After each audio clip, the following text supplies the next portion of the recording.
Aïcha, une femme noire d'une quarantaine d'années, marche calmement dans le parc, profitant du soleil et de l'air frais.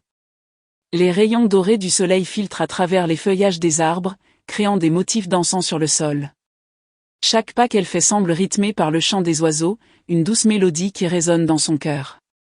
Mère dévouée de 2 adolescents, Aïcha jongle habilement entre sa vie professionnelle et sa vie familiale. Elle sait que son temps au parc est précieux, un moment de répit dans son emploi du temps chargé. Elle pense à ses enfants, toujours occupés par leurs études et leurs activités, et se sent reconnaissante de pouvoir leur offrir un foyer aimant et stable.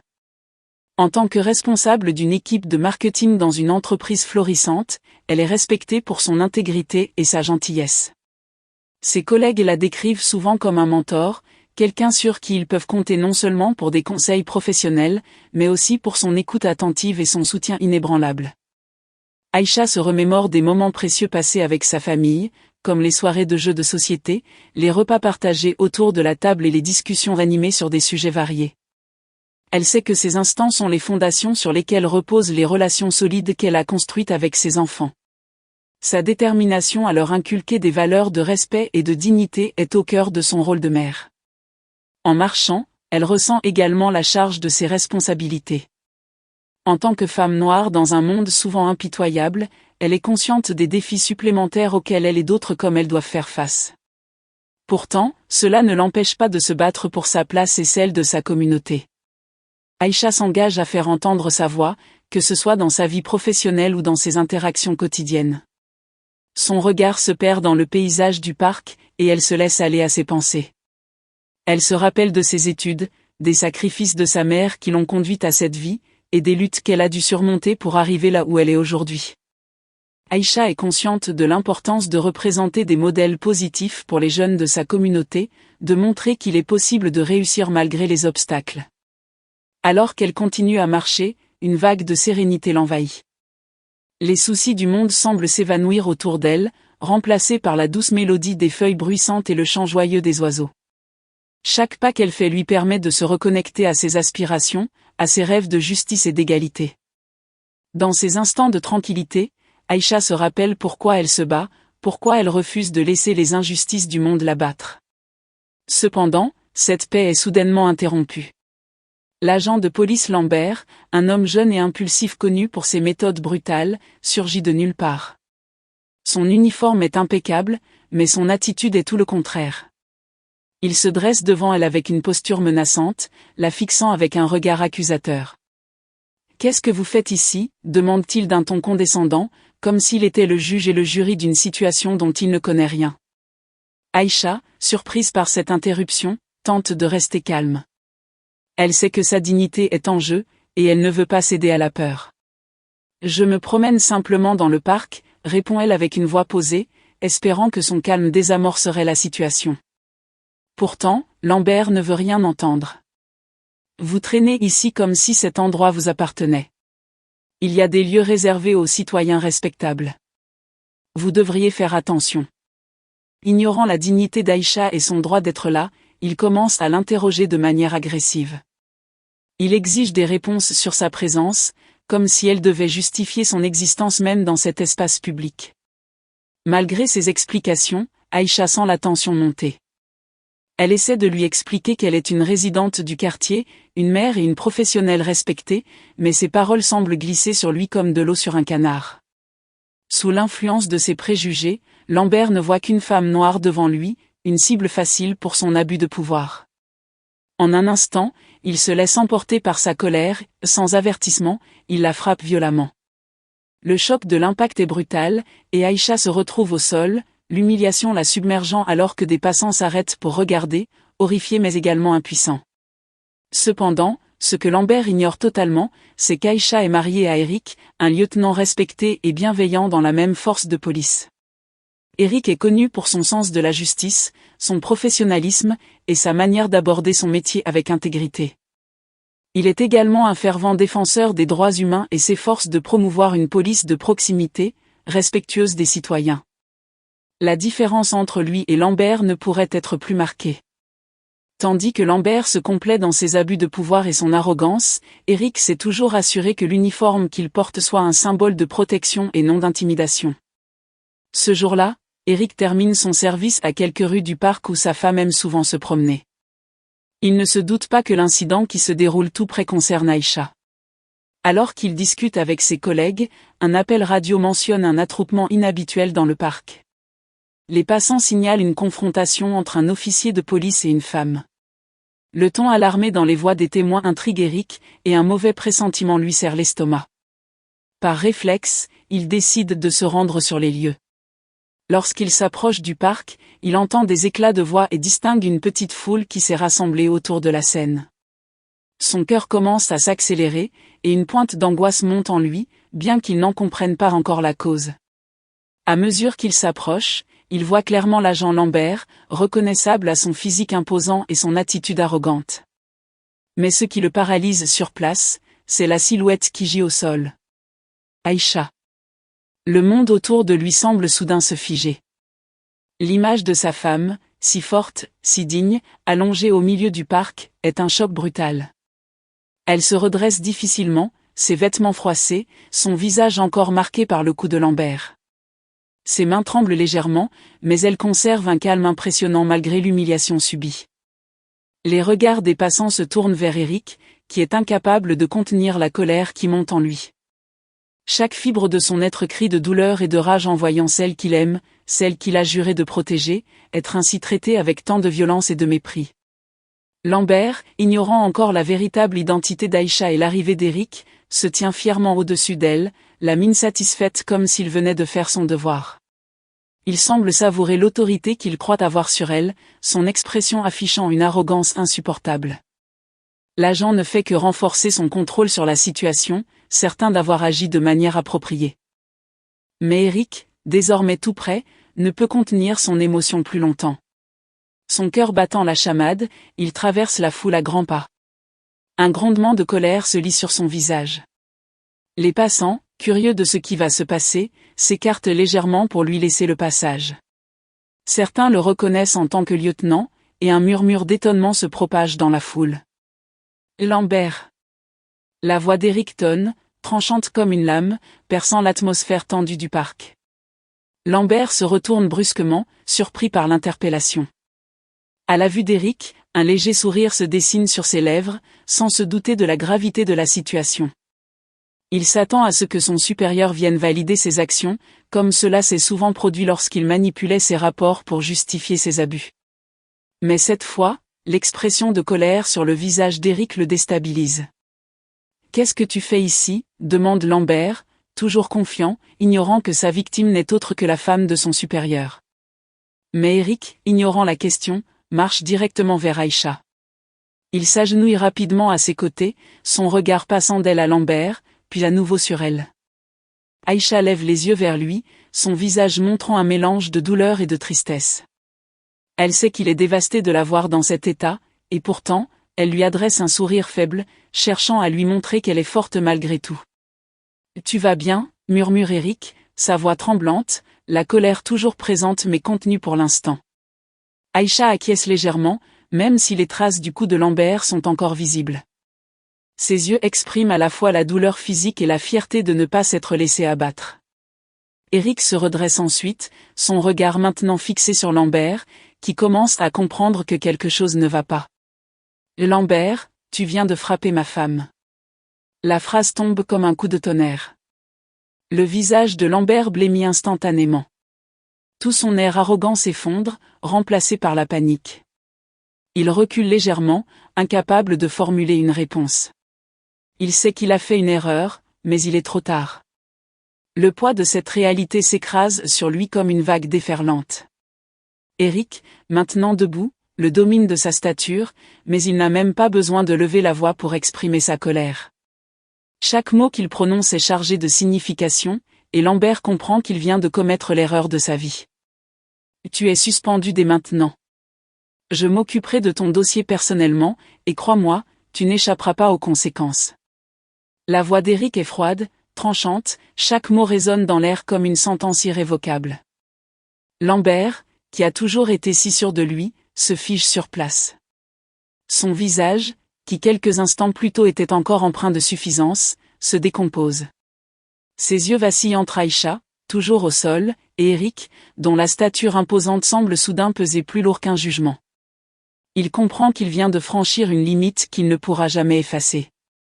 Les passants, autrefois simples témoins de la scène, ressentent la tension qui monte. Les murmures s'intensifient autour d'eux, certains commençant à filmer discrètement ce qui pourrait bien devenir un tournant décisif dans la carrière de Lambert. L'uniforme qu'il porte, autrefois symbole de son pouvoir, ne le protège plus. Il est à nu devant son supérieur, vulnérable devant la foule. Il tente maladroitement de reprendre la parole, d'articuler une défense. « Lieutenant, je ne savais pas. » balbutie Lambert, les mots lui échappant dans un mélange de panique et de désespoir. Mais Eric ne lui laisse pas le temps de s'expliquer. Son regard glacé coupe court à toute tentative de justification. « Tu ne savais pas ?» répète-t-il d'un ton qui laisse entendre toute la gravité de la situation. « Et c'est censé justifier ce que tu viens de faire ?» Il s'approche de Lambert, réduisant la distance entre eux, le fixant droit dans les yeux. « Tu as frappé une femme. Une innocente. Tu l'as humiliée publiquement, et maintenant tu oses prétendre que tu ne savais pas. » Lambert, désemparé, baisse les yeux, incapable de soutenir le regard de son supérieur. La honte et la peur l'envahissent, et il réalise que tout ce qu'il a cru savoir sur le pouvoir qu'il pensait détenir vient de s'effondrer. Il n'est plus l'homme en contrôle de la situation, il est celui qui va en subir les conséquences. Eric reprend, sa voix désormais empreinte d'une gravité plus profonde, « Que tu l'aies su ou non, ça ne change rien. Ce que tu viens de faire est impardonnable. Et tu seras tenu responsable. » Il jette un coup d'œil vers la foule qui s'est rassemblée. Il voit les regards chargés d'indignation, des visages familiers qu'il a juré de protéger en tant que membre de la police.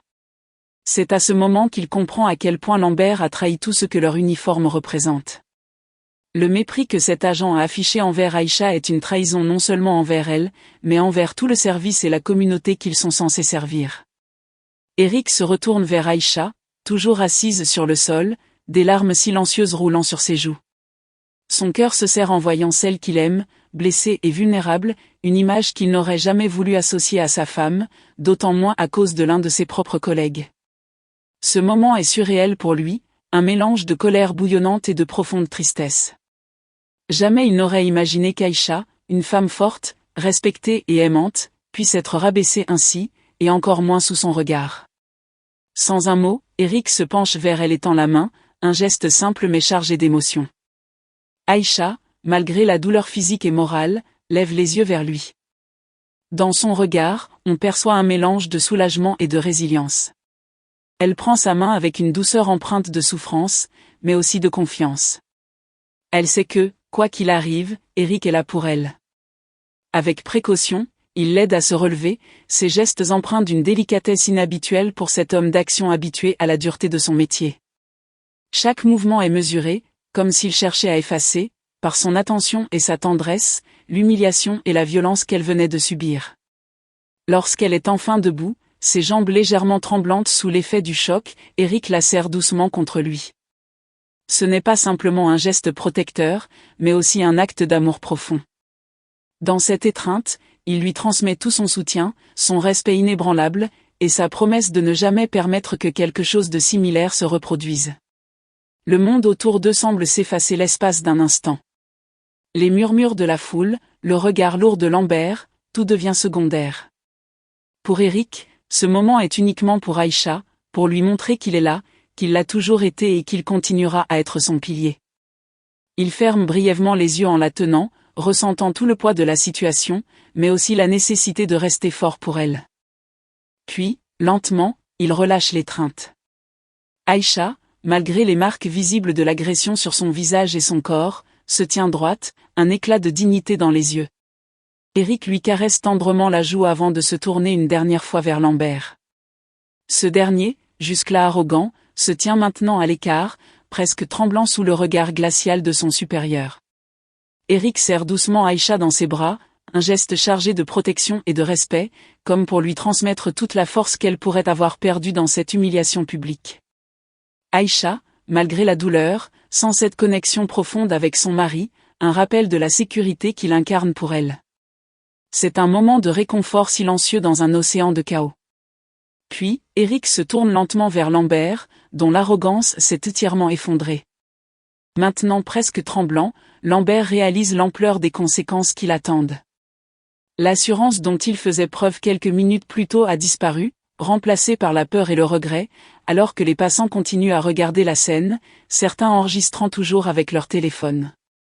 Je te conseille de commencer à réfléchir à ta défense, dit Eric, sa voix glaciale et professionnelle. Chaque mot est prononcé avec une autorité calme qui ne laisse aucune place au doute. Parce que tu vas devoir répondre de tes actes devant une commission disciplinaire. Et crois-moi, cette fois, tu ne t'en sortiras pas aussi facilement. Lambert, le souffle court, tente une dernière fois de balbutier quelques mots, peut-être une justification maladroite ou une tentative de minimiser ses actions. Mais Eric, impassible, l'interrompt d'un geste sec et autoritaire. Silence. Le mot claque dans l'air comme un couperet, et Lambert se fige, son regard fuyant. Tu es en état de suspension dès maintenant, continue Eric, ses yeux fixés sur lui avec une intensité froide. Un autre agent viendra te relever de tes fonctions. Ne bouge pas d'ici. L'autorité d'Eric est implacable. Il n'y a pas de place pour la négociation, ni pour l'excuse. Lambert comprend à ce moment-là que son pouvoir, celui dont il avait abusé si souvent, vient de lui être arraché. Il est désormais un simple spectateur de sa propre chute, un homme face à la justice qu'il a si souvent détournée. Les passants, qui avaient assisté à la scène avec un mélange de stupeur et de colère, commencent à murmurer entre eux. Certains hochent la tête en signe d'approbation, voyant que justice est en train de se rendre sous leurs yeux. Les regards se tournent vers Aïcha, toujours debout aux côtés de son mari, la dignité retrouvée, bien que marquée par l'agression. Eric, ayant accompli ce qu'il devait faire, se retourne vers elle une dernière fois, posant une main réconfortante sur son épaule. « Viens », dit-il doucement, sa voix redevenant celle d'un mari aimant et protecteur. Ensemble, ils s'éloignent du lieu de l'incident, tandis que Lambert reste figé, seul avec le poids de ses actions, conscient que son avenir vient de basculer irrémédiablement. Alors qu'Eric passe un bras protecteur autour d'Aïcha pour l'aider à marcher, il s'éloigne lentement du lieu de l'agression, unis dans le silence. Leurs pas, bien que mesurés, témoignent de la force retrouvée d'Aïcha et de la détermination inébranlable d'Eric. Les murmures de la foule, mélange de curiosité, de chuchotements indignés et de compassion, les suivent, mais ils n'y prêtent pas attention. Ce qui compte désormais, c'est qu'Aïcha se remette de cette épreuve, que justice soit rendue, et qu'Eric s'assure personnellement que Lambert soit tenu responsable de ses actes. Aïcha, bien que encore ébranlée, se sent réconfortée par la présence de son mari à ses côtés. Chaque pas, bien que difficile, est une avancée vers la guérison, vers la restitution de sa dignité. Elle sait que, grâce à la détermination d'Eric, cette agression ne restera pas impunie, et que l'abus de pouvoir dont elle a été victime marquera un tournant. Quant à Eric, son esprit est déjà focalisé sur les démarches qu'il prendra dès demain. Il ne s'agit pas seulement d'un acte de justice pour Aïcha, mais d'un message plus large, ce genre de comportement ne sera plus toléré, ni pour sa femme, ni pour aucune autre personne. Derrière eux, Lambert reste figé, ses pieds enracinés dans le sol du parc, comme s'il venait de comprendre toute l'ampleur de sa faute. L'angoisse monte en lui, palpable dans la rigidité de son corps. Ce qu'il avait considéré comme une simple routine d'intimidation, une de ses nombreuses interventions où il se croyait invincible derrière son uniforme, s'est transformé en un cauchemar qu'il ne pourra plus éviter. Il regarde autour de lui, ses yeux cherchant du soutien parmi les passants. Mais tout ce qu'il rencontre, ce sont des regards de dégoût et de mépris. L'autorité qu'il pensait maîtriser s'est effondrée en un instant, et avec elle, l'illusion de son pouvoir. Lentement, l'écho des pas d'Eric et d'Aïcha s'efface, les laissant quitter la scène avec la dignité retrouvée, tandis que Lambert, seul au milieu du parc, fait face à son avenir incertain. Il prend conscience que la communauté qu'il croyait dominer avec arrogance et brutalité lui tourne désormais le dos. Il est devenu, en quelques minutes, un symbole de ce que le système ne peut plus tolérer, un homme qui devra affronter les conséquences de ses actions, non seulement devant ses supérieurs, mais aussi devant ceux qu'il a méprisés. Le parc, qui était quelques instants plus tôt le théâtre de son abus de pouvoir, devient le lieu de son jugement silencieux. Le lendemain matin, le soleil se lève sur la ville, apportant avec lui une nouvelle journée, mais aussi l'ombre des événements de la veille. Eric, déjà au travail, se prépare à faire face à l'inévitabilité des conséquences. Dans son bureau, il feuillette les documents nécessaires pour le dépôt de plainte contre Lambert, son cœur battant d'une détermination nouvelle. La lumière du jour qui filtre à travers les fenêtres semble à la fois chaleureuse et cruelle, une métaphore du conflit qui se joue en lui. Chaque page qu'il parcourt est un rappel des injustices qu'il a subies, une motivation supplémentaire pour faire entendre sa voix. Aïcha, quant à elle, prend un moment pour elle-même, cherchant à se ressourcer après une nuit agitée, marquée par des souvenirs douloureux mais aussi par la promesse d'un changement.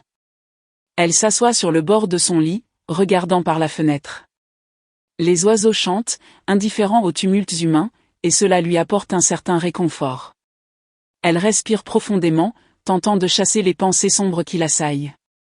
Lambert, de son côté, est assis dans le vestiaire de la caserne de police, le regard rivé sur son uniforme. Il se sent piégé, comme s'il était enfermé dans une cage de verre, observé par ses collègues avec méfiance. Le bruit des vestiaires est assourdissant, mais son esprit est plongé dans un silence assourdissant. Les murmures à son sujet flottent dans l'air, chuchotés par des agents qui, auparavant, le respectaient. Chaque éclat de rire qui retentit lui semble être une moquerie, chaque regard échangé entre ses collègues, un jugement. Il peut presque entendre leurs commentaires, leur dégoût palpable face à son comportement. Des souvenirs d'anciens moments de camaraderie lui reviennent en mémoire, et la douleur de leur perte le ronge. L'agent Martinez, un jeune policier enthousiaste, se tient à l'écart, visiblement mal à l'aise. Il a toujours admiré Lambert, mais maintenant, cette admiration s'est transformée en déception.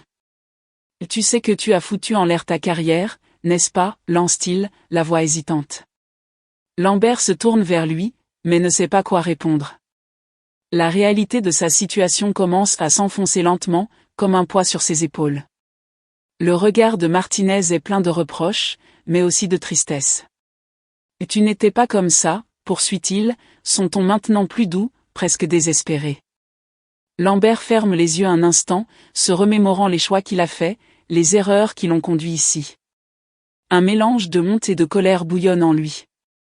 Il sait que l'accusation d'Eric n'est pas juste une plainte parmi tant d'autres, c'est un cri de désespoir, une demande de justice qui ne peut être ignorée. Alors que ses collègues murmurent et chuchotent, Lambert sent que les murs de la caserne se rapprochent lentement, comme une prison qui se resserre autour de lui. Le respect qu'il avait construit avec tant d'efforts s'effondre comme un château de cartes. Le poids de ses actions lui pèse lourdement, et il se rend compte qu'il ne peut plus fuir la vérité. Chaque minute qui passe semble prolonger son agonie, chaque seconde l'enfonçant un peu plus dans un abîme de regrets. Alors que la journée avance, le sergent responsable de la discipline entre dans le vestiaire. Son visage est grave, et l'atmosphère devient immédiatement tendue. « Lambert, je veux que tu viennes avec moi », ordonne-t-il, son ton laissant peu de place à la discussion. Lambert se lève, le cœur battant, et suit le sergent dans le couloir, les regards de ses collègues pesant lourdement sur lui. Ils échangent des regards, certains remplis de désapprobation, d'autres d'inquiétude. Chaque pas qu'il fait résonne dans son esprit comme une sentence. Le couloir, habituellement familier et confortable, semble désormais étriqué, chargé d'une tension palpable. Dans le bureau de la direction, une réunion a été convoquée. Eric, ayant informé ses supérieurs de l'incident de la veille, attend patiemment que la séance commence. L'adrénaline pulse dans ses veines, mais il tente de rester concentré.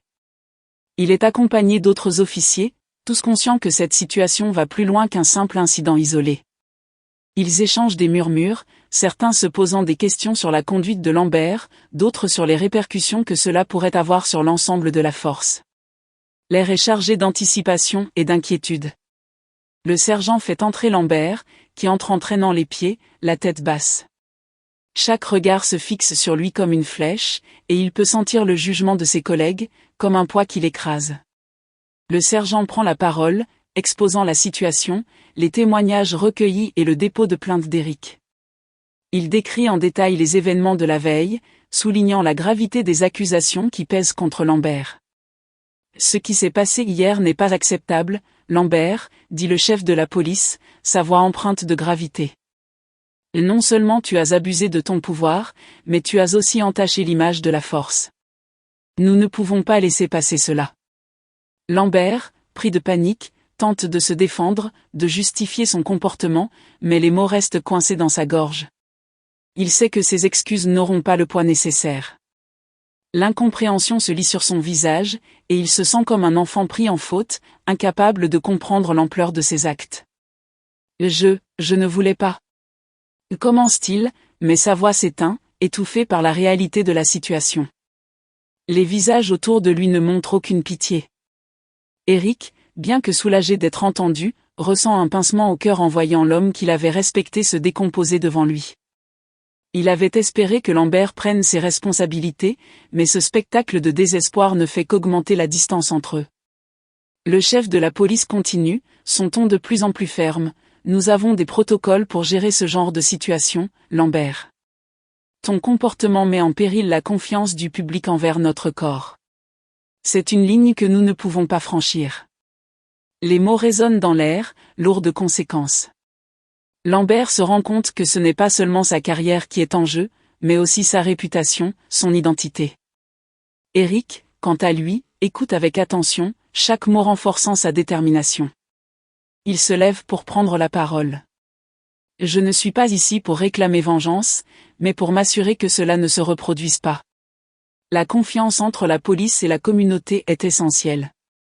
Nous devons être des protecteurs, pas des oppresseurs. Lambert doit comprendre les conséquences de ses actes, non seulement pour lui, mais pour tous ceux qui portent cet uniforme. Sa voix résonne dans la pièce, empreinte de conviction. Les regards se tournent vers lui, et Eric sent un frisson d'encouragement. Il continue, nous avons tous choisi ce métier pour servir et protéger, mais des abus comme ceux de Lambert sapent notre crédibilité. Si nous ne prenons pas position aujourd'hui, nous trahissons ceux que nous sommes censés défendre. Chaque mot qu'il prononce est un appel à l'action, une demande de changement qui va au-delà des murs de cette réunion. Les murmures se font plus faibles, chacun réfléchissant aux implications des paroles d'Eric. Il voit une lueur d'espoir dans les yeux de ses collègues, une volonté partagée de faire avancer les choses. Il sait qu'il ne s'agit pas seulement de son cas, mais d'une lutte collective pour restaurer la confiance et la dignité de ceux qui ont été victimes d'abus. La sentence tombe, lourde et définitive. Lambert, désormais conscient des ramifications de ses actions, se sent dévasté. Le poids de la honte et de l'angoisse le submerge. Il sort du bureau, le visage blême, tandis qu'Eric et les autres policiers échangent des regards d'encouragement. Mais, au fond, chacun sait que cette réunion est une étape, et non une fin. Ils sont tous conscients que le chemin vers la rédemption sera long et semé d'embûches. À l'extérieur du bureau, Lambert s'arrête un instant dans le couloir, la tête entre les mains. Les rumeurs de ses collègues résonnent dans son esprit, et il se sent de plus en plus isolé. Il repense à sa carrière, aux années de service, aux moments de fierté et de camaraderie, qui semblent désormais lointains et irréels. Le visage de ceux qui l'avaient respecté se transforme en un masque de déception, et la réalité de son acte le frappe avec une intensité douloureuse. De retour dans la salle de réunion, l'atmosphère a changé. Eric, encore en train de digérer la gravité des événements, se rend compte qu'il a réussi à allumer une étincelle de changement. Nous devons nous engager à sensibiliser nos collègues, à organiser des sessions de formation sur les droits civiques et à créer un espace où les voix de la communauté peuvent être entendues, déclare-t-il avec conviction. Les autres officiers, galvanisés par le discours d'Eric, acquiescent. Un consensus se forme, chacun réalisant qu'il est temps d'agir. Ils discutent des mesures à mettre en place pour prévenir les abus de pouvoir et renforcer les liens avec la communauté. La réunion devient un forum de discussion, un espace où chacun peut exprimer ses préoccupations et ses idées. Eric observe cette transformation avec un sentiment de satisfaction. Bien que l'incident avec Lambert ait été douloureux, il a également ouvert la porte à un dialogue essentiel sur la responsabilité, la transparence et la nécessité d'un changement systémique. Il sait que le chemin sera semé d'embûches, mais il est déterminé à mener cette lutte. Ensemble, ils peuvent faire la différence, non seulement pour Lambert, mais pour tous ceux qui ont souffert en silence. Alors que les discussions se poursuivent, Eric ressent un nouvel élan de solidarité parmi ses collègues. C'est une promesse, un engagement collectif à travailler pour une police qui soit véritablement au service de la communauté. Dans ce moment de tension et de vulnérabilité, il voit naître une lumière d'espoir, un espoir qui pourrait, un jour, transformer le visage de la police et la confiance de la communauté qu'elle sert.